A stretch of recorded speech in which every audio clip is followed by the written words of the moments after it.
I don't know exactly when things started to change. Maybe it was a few months ago, maybe it was longer.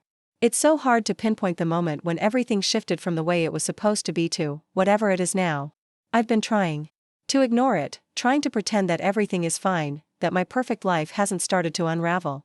But lately, there are moments, small, subtle things, that are impossible to ignore, like tonight. Ethan's sitting at the kitchen counter. His back to me, hunched over his phone. I'm putting dinner together, something quick, just pasta. I always cook on Mondays. We've had this routine for years, and I guess I thought that the routine was enough. But something in the air feels different tonight.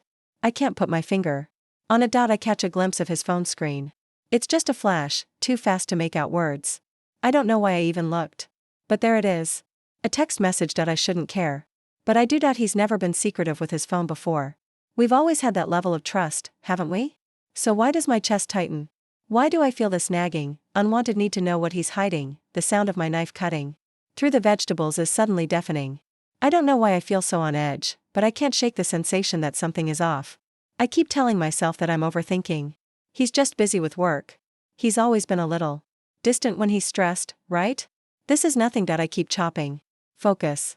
Stay calm, but then I hear the sound of his phone buzzing again. Another message. This time, I can't help it.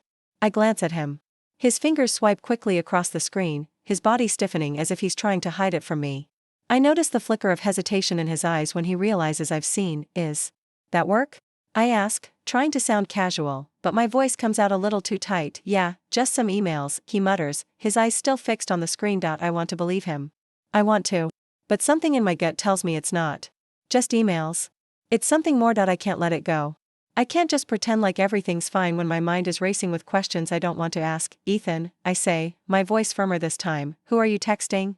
His fingers stop moving. His jaw tightens, and for a moment, I think he might lie to me. But then he looks up at me, and there's something in his eyes that makes my heart skip a beat. I don't know what it is, maybe guilt, maybe fear, but it's enough to send a wave of unease through me. It's no one, he says, his voice too quick. I don't believe him. Not for a second. Why are you acting like this? I ask, and I don't even recognize my own voice.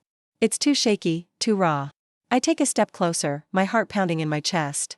Why are you hiding your phone? Why won't you let me see what's so important? He exhales, rubbing his temples as if he's exhausted. I'm not hiding anything, Sarah. You're just overthinking. My mind spins. Overthinking. That's the excuse? For months, I've been feeling this distance, this coldness between us. He's been different, distant, distracted. And now, this? I try to push it down, to push away the wave of anger rising inside me. But it's impossible. I don't think I am, I say, my voice shaking. He stands up suddenly, his chair scraping against the floor. Sarah, please, he says, more forceful now. We've talked about this. I've been busy with work. You know that. Can we just drop it? I want to scream. I want to tell him everything I'm feeling, how my mind is racing, how my body is shaking with fear and disbelief, how I feel like I'm losing him, how I'm terrified that everything we've built is falling apart. But the words get stuck in my throat. Instead, I turn away. I don't want to argue. I finish making dinner in silence, the tension between us thickening with every passing second. He doesn't apologize. He doesn't explain. It's as if he's trying to act like nothing's wrong. And maybe, for a moment, I almost convince myself that I'm just being paranoid. But then I remember the text. The secrecy. The way he refused to tell me who he was talking to. Later that night, after we eat in uncomfortable silence, I lie in bed staring at the ceiling, my mind running in circles. I want to trust him. I want to believe that nothing is happening, that I'm just being irrational. But deep down, I know something is wrong. Something has changed. It's when he falls asleep beside me that I feel the urge rise within me. I know it's wrong. I know it's an invasion of privacy. But I can't help it. I can't live with this uncertainty anymore. I slip out of bed, my heart pounding, my hands trembling as I reach for his phone on the nightstand. He doesn't stir as I unlock it, my fingers shaking so badly that it takes me several tries. But when I finally manage it, I scroll through the messages, and there it is. A text from an unknown number, a woman I don't recognize. Can't wait to see you tonight. I've missed you. I freeze. My chest tightens, my breath catching in my throat. It feels like the ground has been ripped out from under me. I stare at the screen, unable to process what I'm seeing. This can't be happening. This can't be real. Ethan wouldn't do this to me. I sit on the edge of the bed, my mind spiraling, the cold, sharp edges of reality cutting through my thoughts. The tears come, slow at first, then faster, until they're falling in heavy streams down my cheeks. I can't breathe. My chest feels like it's caving in. I can't make sense of it. I can't understand why he would do this. Why he would betray me like this. I want to wake him up. I want to scream at him, demand answers, make him tell me why. But I can't. Not yet. Not until I know more. So, I sit there, clutching his phone in my hands, trying to hold it together while everything inside me falls apart. I can't stop thinking about the text. The one from the unknown number. I replay it in my mind over and over, like a song stuck on loop. Can't wait to see you tonight. I've missed you. I try to tell myself it's nothing. Maybe it's a mistake, or maybe it's just an innocent text. But deep down, I know I'm lying to myself. I'm trying to convince myself that there's no way Ethan could do this to me. But everything about him has felt off. I keep staring at his phone, my mind racing. When did this start? Was it happening while I was right next to him? Was he touching her the same way he touches me? My stomach churns at the thought. He comes out of the bathroom, wiping his face with a towel. He's acting normal, but I know better than to be fooled by his calm demeanor. He doesn't know I've seen the text, not yet. Hey, I say, my voice sounding too casual. Too forced. I hate it. Ethan looks at me, raising an eyebrow. What's up?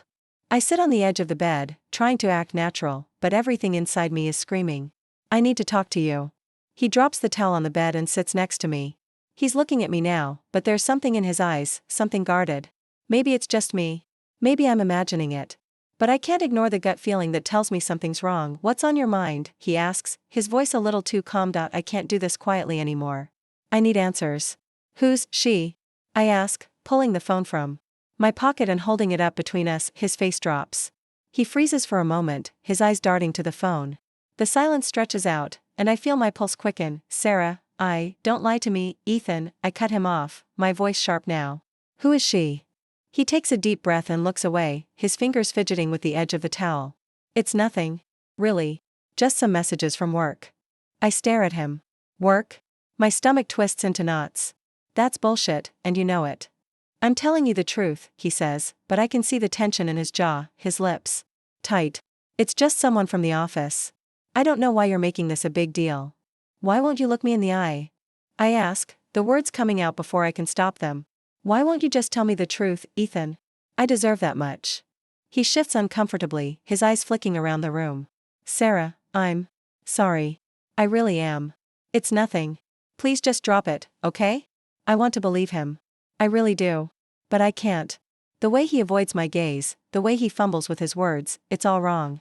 Everything about him feels wrong. So you're telling me that you've been texting another woman, and it's nothing?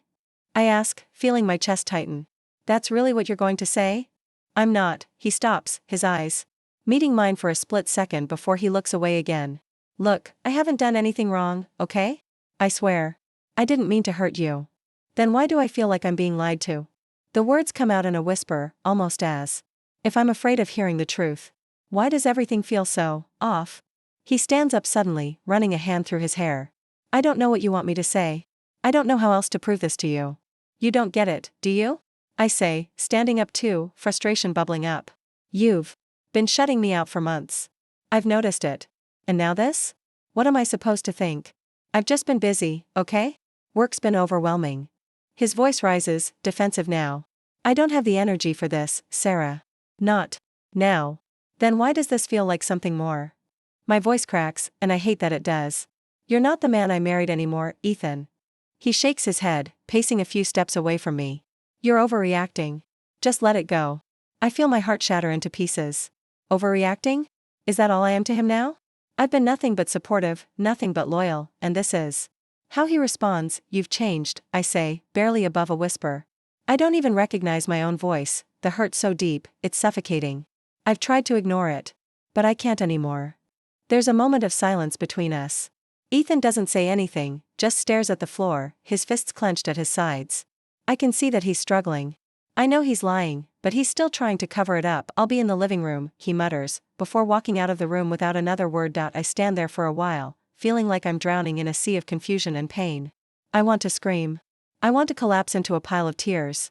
But instead, I do something I never thought I would do. I pick up his phone. I don't know why. Maybe it's because I'm desperate to know the truth, or maybe because I just can't stand the thought of being in the dark any longer.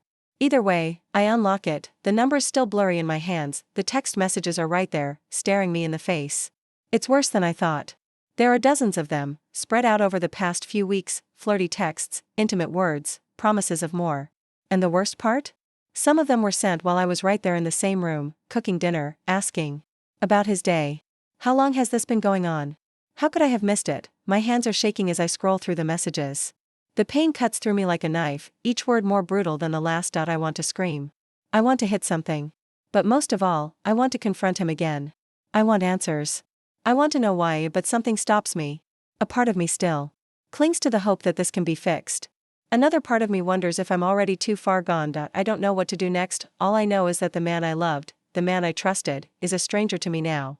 And the pain is unbearable. I close the phone and sit there in silence, the weight of it all crashing down on me. I can't stop thinking about it. The text, the lies, the way he looks at me when I ask him questions. It's all eating away at me. Every time I close my eyes, I see the screen, the flirty messages, the promises made to another woman.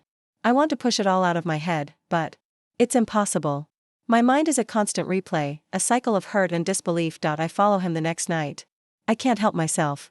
It's pathetic, I know. But something inside me tells me I need to see it with my own eyes. I need to know the truth, even if it kills me. He tells me he's going to work late, and I watch him leave the house, the same routine, the same lies. I slip out quietly, trying to stay far enough behind so he doesn't notice. My heart is racing in my chest, and I can barely breathe. It feels like I'm stalking him, but I tell myself it's just the only way to get answers. I follow him to a restaurant on the other side of town. It's quiet, too quiet, like the world is holding its breath for something to happen.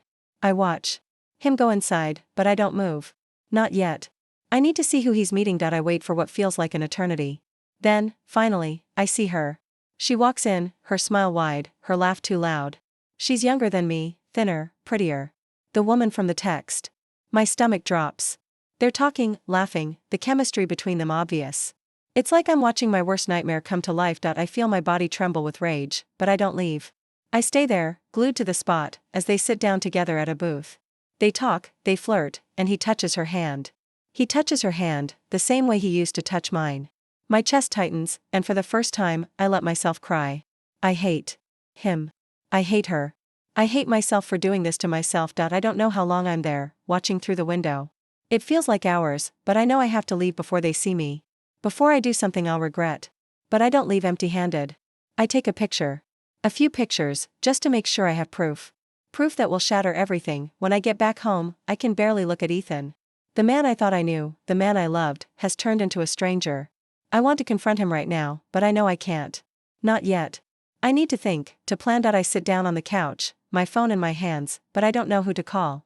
My mind is racing, everything's spinning. I need to talk to someone. Someone who understands. I dial Kate's number, my best friend since high school, the one person who's always been there for me. Kate, I say when she picks up, my voice cracking. I don't know what to do. I'm losing it. Sarah, calm down, Kate says immediately, her voice soothing, even though I know she's worried. What's going on? It's Ethan. He's seeing someone else, Kate. I saw him tonight. At a restaurant. With her. The words feel foreign coming out of my mouth, like they're not mine. He's lying to me. And I don't know what to do. I don't know how to handle this. Shit, Kate says, and I can hear the shock in her voice. I'm so sorry, Sarah. But listen to me, right now, you need to focus on yourself. Not him. Not her. You. I don't know how, I say, almost choking on the words. I'm so angry, Kate. I don't know how to let go of him. I still love him. But he's breaking me. I get it. I do. But you're not going to fix this by letting him keep breaking you, okay? Kate's voice hardens, and I can tell she's trying to be strong for me. You need to take a step back. You need to decide what you want. Don't let him pull you into this spiral. He's the one who messed up, not you. I feel so stupid, I whisper. I don't even know what's real anymore. All of our plans, everything we've built, what was it for? I don't know how to trust him again. You don't have to figure it all out right now. Just take a breath. You're allowed to feel hurt, but you're also allowed to move on. Whatever happens, you have options. You don't have to live like this. I sit in silence for a moment, taking her words in. She's right. I need to focus on me. I need to find a way out of this. But it's so hard. My love for him is still there, buried under all this pain. How can I just walk away from everything we've built? How can I let go of him? Thank you, Kate, I finally say, my voice quiet. I'm going to get the proof. I have pictures. I'm going to confront him with everything. That's a good start. But don't do anything until you've got your head on straight, okay? I won't, I promise. But I know I will. I can't keep pretending I don't know what's happening. I need answers, even if they destroy me. I end the call and sit in the silence. My hands are still shaking, and I feel this heaviness in my chest that won't go away. I know I can't stay in this limbo forever. I can't keep letting him lie to me, letting him tear me apart. I have to make a decision. I grab my phone again, looking at the pictures I took. They're proof. I have the evidence I need. But the question is, what do I do with it? What do I do now? I don't have the answers yet. But I know I have to do something. I'm not going to let him win. Not this time. I can't breathe. It's like I'm choking on this terrible truth, and I can't escape it. I've spent hours staring at the pictures I took of Ethan and Sophia. Every time I look at them, the rage inside me grows, tightening like a fist in my chest. The betrayal feels raw, brutal, like someone just ripped apart everything I thought I knew about my marriage. Sophia. I know her now, and I hate that I do. The pieces fall together. She's not just some random woman, no, she's a colleague from Ethan's office. That hits me like a punch to the stomach. I think about all those late nights, those hours he was working late while he was probably with her. How could I have been so blind? I can't let this go. I can't just sit here and keep pretending like everything's fine. I have to talk to her. I need to hear it from her, even if it tears me apart. I grab my phone, my fingers trembling as I search for her number. My heart is pounding in my chest, but I don't stop. I press the call button, and before I can talk myself out of it, the phone rings. It feels like an eternity, but finally, she picks up. Hello? Her voice is light, almost too casual. Too easy. I'm shaking now, my hands clenching the phone. Is this Sophia? I manage to get out, my voice tight, strained. Yeah, she replies. Who's this? I take a deep breath. This is Sarah, Ethan's wife. There's a long pause on the other end, and I can feel her panic before she even speaks. Oh, she says finally, her voice far less confident than before. How are you? How am I? I laugh bitterly, feeling the tears well up in my eyes, threatening to spill. How am I? You're asking me how I am? After everything? I didn't mean it like that, she stammers. Listen, Sarah, I'm really sorry. I didn't want it to be like this. The anger in my chest rises to the surface. You didn't want it? What does that even mean? You've been sleeping with my husband, Sophia. How could you think that was okay? I didn't think about it like that, she says quickly, almost pleading now. I swear, I never meant to hurt you. I didn't want to, okay? But he's been distant for so long, Sarah. You don't know what it's like. I'm silent for a moment, stunned by her words. Distant? I echo, barely able to comprehend what she's saying. You're justifying this by saying he was distant? I'm not justifying anything. Her voice cracks, almost as if she's defending herself. But, Sarah, he was so cold. And I was there for him. I was just trying to help him. I shake my head, the tears spilling down my cheeks now. I wipe them away angrily. Help him? You helped him betray me. That's what you did. He's been lying to me for months, and you think you were just helping him. I never meant to hurt you. I wasn't trying to replace you. I never wanted that, she says, her voice almost shaking with guilt. I never planned for this to happen. But he was so emotionally unavailable. I didn't know where else to turn. I didn't know what to do. I laugh again, though it's a hollow, bitter sound. So, you decided to sleep with him. That was your solution? I didn't think it would go this far. I didn't think I'd get so attached. I really didn't, she says, her words tumbling out faster now. I swear to you, Sarah, it wasn't planned. It just happened. And now I don't know what to do. I'm so sorry. I can't even respond. My mind is spinning, overwhelmed by everything she's said. She's sorry? That's what she's telling me? As if it matters now, but it does. Because something inside me snaps. All the pain, all the betrayal, it's too much. I can't let this go. I can't let her off the hook. She's not the victim here. She's not the one who's been lied to for years. I close my eyes, fighting back the rage building inside me. I can't believe this. You don't get to come into my life, tear it apart, and then say you're sorry. You knew exactly what you were doing. I didn't, she starts to protest again, but I cut her off. Don't try to excuse this, I say, my voice trembling with fury. You knew exactly what you were doing. You knew he was married. You knew I was his wife. And you still, I can't even finish the sentence. The words feel too heavy. I can't believe you would do this to me. I never wanted to hurt you, she repeats, her voice small now, almost meek. But Ethan, he made me feel like I was the only one who understood him. He said things to me, Sarah. Things I haven't heard in years. He said he wanted to be with me. I freeze. My heart feels like it stops for a moment. What? I whisper. What did he say? He said he was confused, she says, almost hesitantly. He said he was unhappy. That things weren't like they used to be between you two. I didn't want to believe him, but he made me feel like I was the one who could fix him. That I could make him feel better. I feel like I've been punched in the stomach. Everything inside me starts to crumble. I know this is it. This is the moment. Ethan's been telling her things he should have been telling me. Things he should have told me years ago that I can't keep talking to her. I don't want to hear any more of this, but I don't hang up immediately. I don't even know why I'm still holding the phone. Maybe it's just so I can hear it all. Maybe so I can never forget how it feels to have the world I've built. For years completely shattered, I'm done talking to you, I say finally, my voice steady now, despite the storm inside. I don't need your apology. I don't need anything from you. Please, she starts to say, but I cut her off. No. You've already taken everything from me, I snap, before hanging up the phone. The room feels too quiet after. I stand there, staring at the phone in my hand, feeling a wave of emptiness wash over me. She's not sorry. She never was. She didn't care about me or my family. She was just another woman in a long line of lies. But something shifts in me.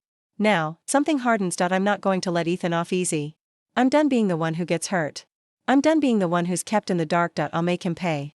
Not with revenge, not with anger, but with the truth. The truth always comes out, eventually. I didn't know what to expect when I decided to confront Ethan. I thought I'd feel powerful, but instead, I feel like I'm standing on the edge of something that could break me. The pictures, the texts, every piece of evidence I've gathered is sitting on the kitchen counter between us. I can't look away from it. I can't ignore it anymore. Ethan walks into the kitchen, his usual confident stride, but today it feels different. There's something about the way he holds himself, like he knows. Like he already knows everything's about to come crashing down. He smiles when he sees me. Hey, he says, a little too cheerfully. What's up? I don't smile. I don't even acknowledge his tone. My voice comes out hoarse, barely above a whisper. Sit down, Ethan. We need to talk. He hesitates, then slowly pulls out a chair and sits down, looking at me with confusion. What's going on? I push the stack of pictures and texts in front of him, my fingers trembling. This is what's going on. Ethan's face falls. His eyes flicker to the evidence, then back to me. He opens his mouth, but the words don't come. He stares at me, guilt creeping across his face, but he's still trying to hold on to the control. Sarah, I interrupt. Don't even try to lie to me anymore. I know about Sophia.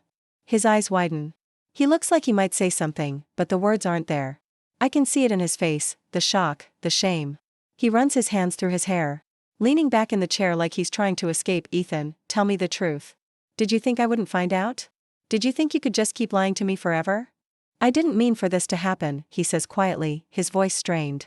I never meant to hurt you, Sarah. I stare at him, and it's like every single second of my life with him is coming to the surface. All the years of laughter, the late-night talks, the love I thought we shared. And now it's all a lie. He's sitting there, apologizing, trying to make it sound like it was some mistake. It was a mistake? I ask, my voice shaking with anger. A mistake? No, Ethan. This isn't a mistake. A mistake is forgetting to bring groceries home or missing an appointment. What you did was deliberate.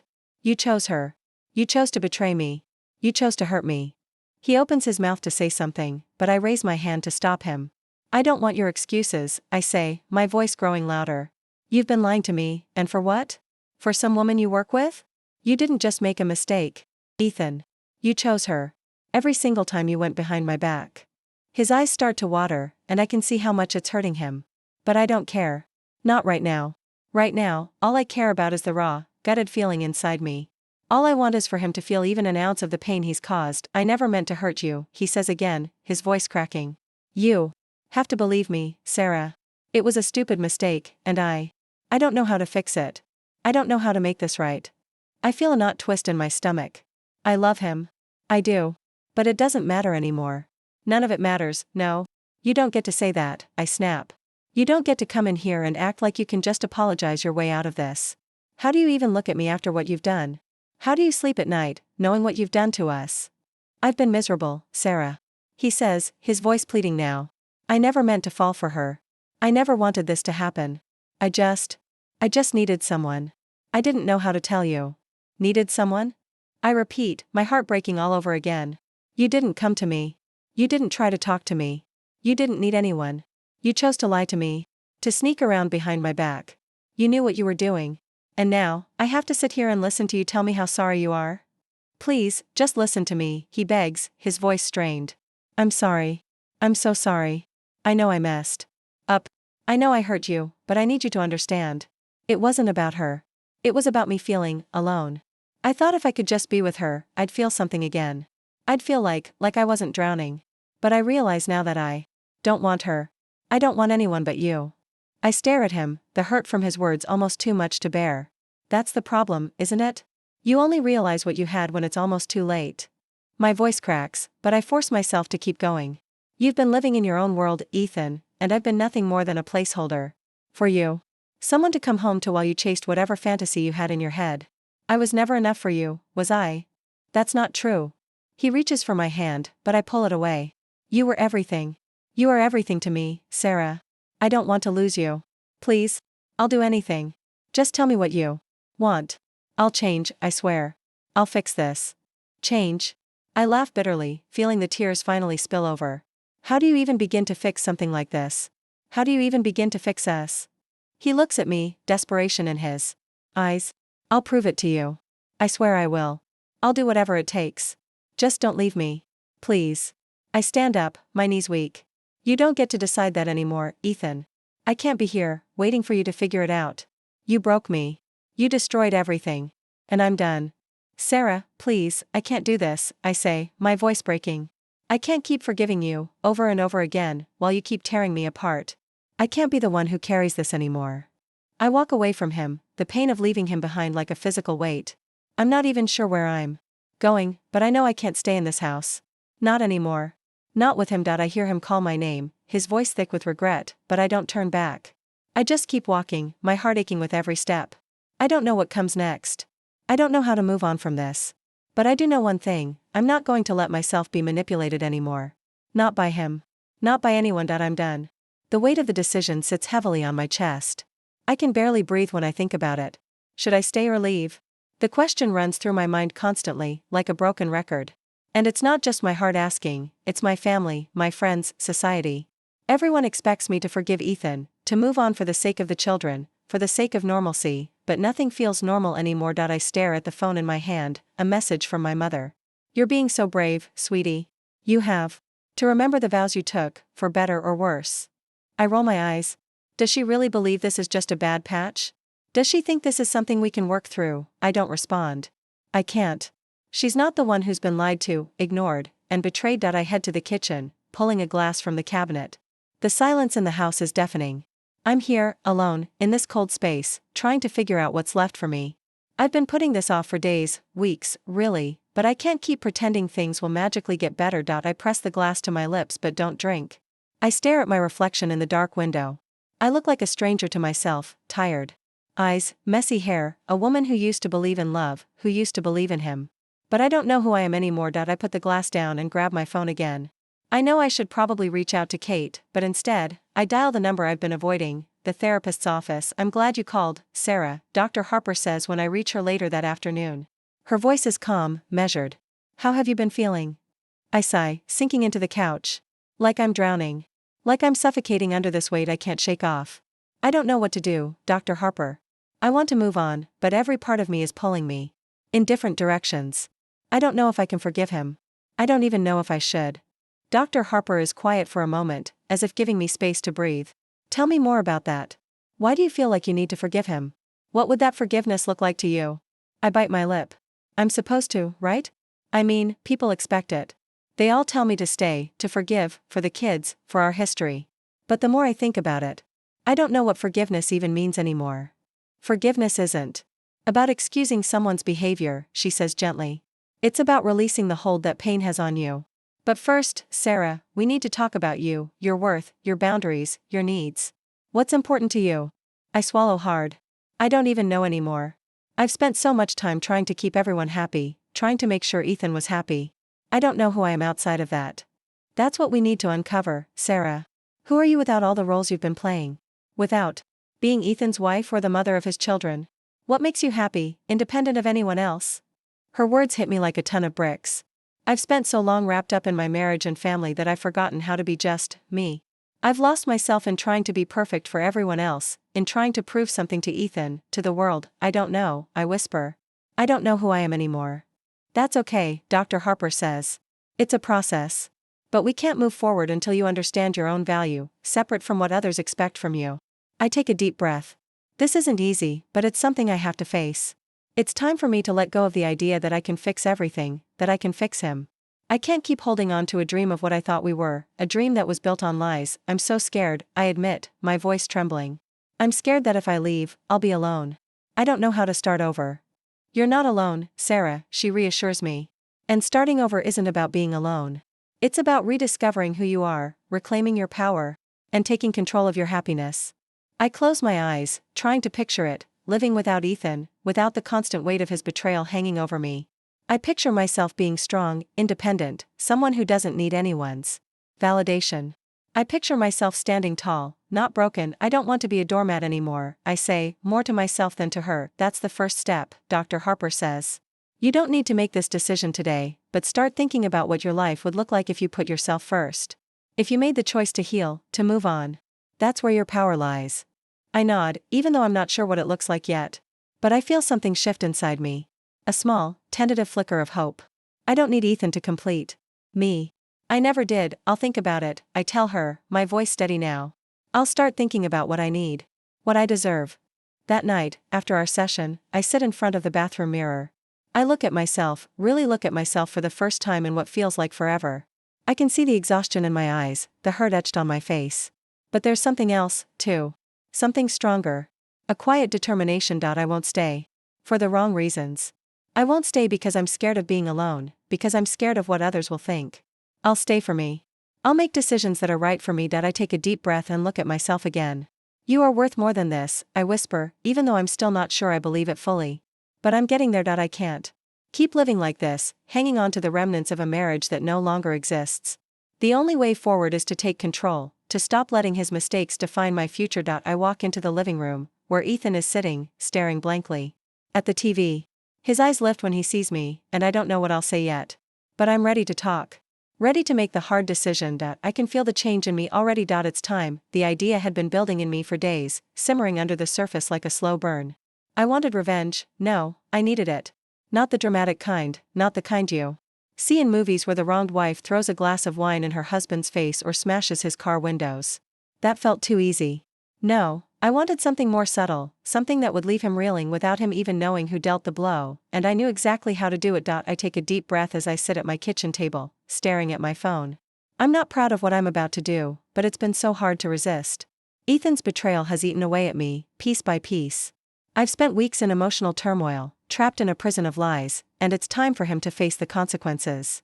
Not just in our home, but everywhere. I open my contacts, scrolling until I reach the name I'm looking for, Greg Sanders, Ethan's boss. I'm not sure why it feels so satisfying to look at his name now, but it does. I type out the message. Carefully, every word weighed like a stone in my stomach. Hi Greg, I think it's important that you know something about Ethan. He's been involved in a personal matter with someone at the office. I thought you should be aware, as it could affect his work. I pause, my finger hovering over the send button. I'm not asking for anything, not directly. I'm not demanding any action, just making sure Greg knows. I don't need anything more. This will be enough. I press send. 2 days later, I get the call. Sarah, it's Greg. His voice comes through the phone, sounding oddly formal. I need to speak with you. Can you come by the office? I immediately feel my heart rate pick up. My stomach twists, but I hide my anxiety. Of course, I say, keeping my tone even. What's this about? It's about Ethan, he says, and the tone of his voice tells me everything I need to know. I don't know how to put this, but I've just learned about his situation. We're taking it very seriously. I almost want to laugh. The word situation, as if it's just some minor inconvenience. My situation was living with a man who tore apart everything I thought we had. His situation is the destruction of his own career. Of course, I say. Again, my voice strangely calm. I understand. When I see Ethan later that day, his face is pale. He's pacing back and forth in the living room, running his hands through his hair. He doesn't look at me, but I can feel the tension in the room. I can feel his guilt radiating off him, and for the first time, I realize how much I've been craving this moment, the moment when I know that his world is starting to crumble. Just like mine did when I first found out about Sophia. He stops, his eyes finally meeting mine. You did this, he says, his voice hoarse. I never thought you'd go this far, Sarah. Don't blame me for your choices, Ethan, I reply, my voice steady. You made your bed, now lie in it. I just made sure the right people knew what you were doing. He stares at me in disbelief. You contacted my boss? You had no right to do that. This is my career we're talking about. Oh, I'm sorry, was I not clear? I take a step toward him. This is the consequence of your actions. You don't get to cheat on me and keep your professional life intact. You've hurt me, Ethan, and now you're going to face the fallout. He stumbles back a step, his face flushed with anger. You don't understand. It's not just about her. It's about the mistakes I've made, and you. He stops himself, his voice shaking. You don't get to destroy everything. I take a deep breath.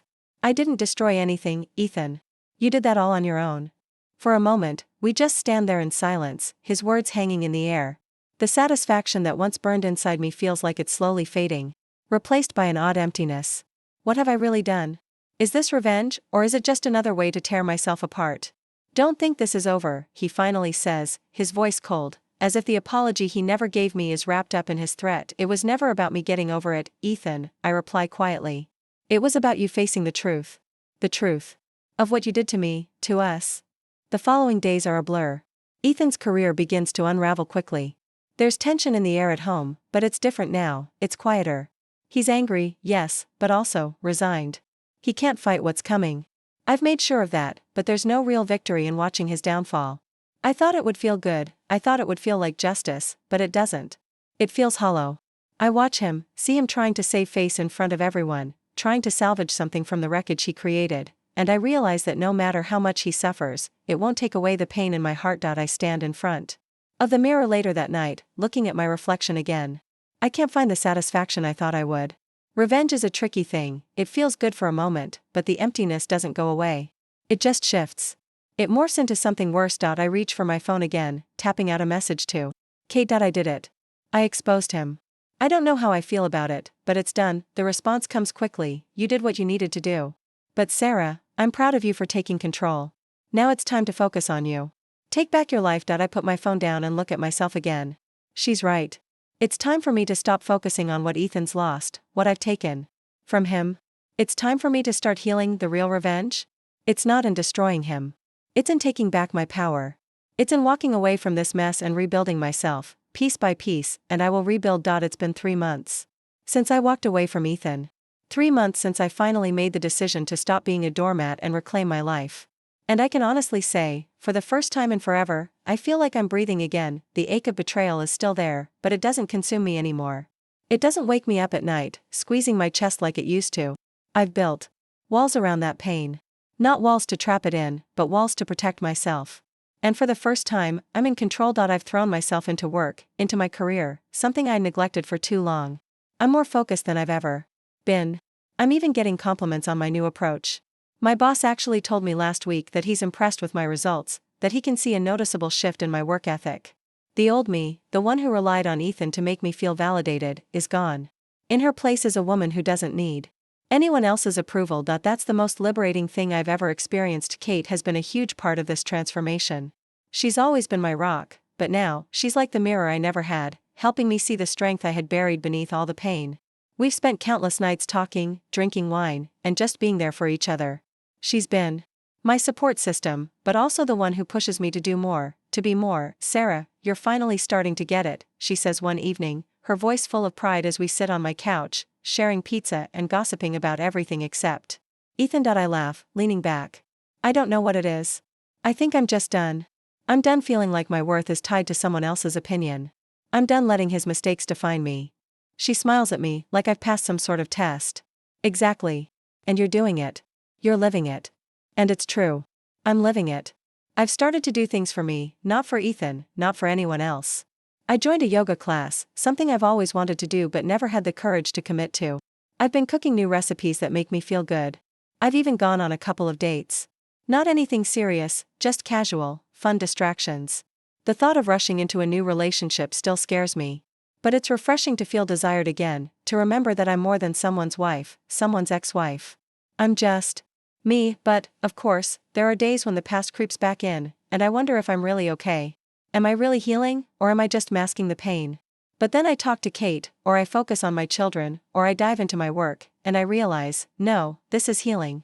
It's not easy, but it's real. A few weeks later, I attend a work event. It's an annual dinner, and I almost didn't go. Eva? Been avoiding social situations for so long, scared of running into someone who knows the truth about my marriage. But Kate encourages me to go, and for once, I listen. You're going, she insists. It'll be good for you. You're stronger. Now. You've built yourself back up. It's time you show it. So here I am, standing in front of a room full of colleagues, people I respect, people who only know me as the professional. And it feels different. It feels like I belong here, not as Ethan's wife or even as a victim of betrayal, but as Sarah, a woman who's accomplished things on her own. I spot some familiar faces and walk over to them, keeping my posture straight and confident. No more hunched shoulders, no more avoiding eye contact. This is my space, too. I belong here. The evening goes smoothly. I chat with a few colleagues, laugh at a couple of jokes, and even have a pleasant conversation with my boss, who seems genuinely impressed with the progress I've made. But it's not until I'm standing by the bar, watching people mingle, that it hits me. I've made it. I look around the room, feeling a quiet sense of pride. I'm no longer defined by my past mistakes, by my marriage, by the betrayal. I'm defined by what I have done. I'm proud of myself. I'm not just surviving anymore, I'm thriving. That realization hits me like a ton of bricks. I feel an overwhelming sense of peace wash over me. I'm exactly where I need to be. I'm not perfect. There's still work to do, still healing to be had. But for the first time, I know, I am enough. Sarah, you look amazing tonight. A voice says, pulling me from my thoughts. I turn to see Michael, a colleague I've worked closely with over the past year. He's smiling at me, his eyes warm. Thank you, I reply, offering him a genuine smile. I've always appreciated Michael's straightforwardness, his kindness. You're looking good yourself. Thanks, he chuckles. I've heard some great things about your recent projects. You've really turned things around. I can't help the small swell of pride in my chest. I've been trying my best, I say with a shrug, keeping it humble. Your best is more than enough, he says with a grin. I'm impressed. We talk for a few more minutes, the conversation light and easy. For once, I feel like I'm just me. Not Sarah the betrayed wife. Not Sarah the woman who's been through hell. Just Sarah, the woman who's capable, intelligent, and strong. The evening ends, and as I drive home, I can't help but smile to myself. I'm not thinking about Ethan. I'm not thinking about what's behind me. For the first time in a long time, I'm focused on what's ahead. I'm ready for whatever comes next. When I get home, I walk through the door and see the kids, already asleep, their peaceful faces a reminder of what truly matters. They are my world now. And I'm not going to let anyone, especially Ethan, take that from me. I sit down on the couch, the weight of the day finally catching up with me. But it's a different kind of weight. It's not crushing. It's comforting. I've made it through the hardest part. And now, I'm ready to build something new, something real. I close my eyes, feeling the soft weight of the moment wash over me. I know that I've healed. I know that I've taken back control of my life. I've grown from the pain, and I'm stronger than I've ever been. And tomorrow, I'll wake up, not as a victim of betrayal, but as a woman who is in charge of her own happiness. For the first time in a long time, I feel truly free.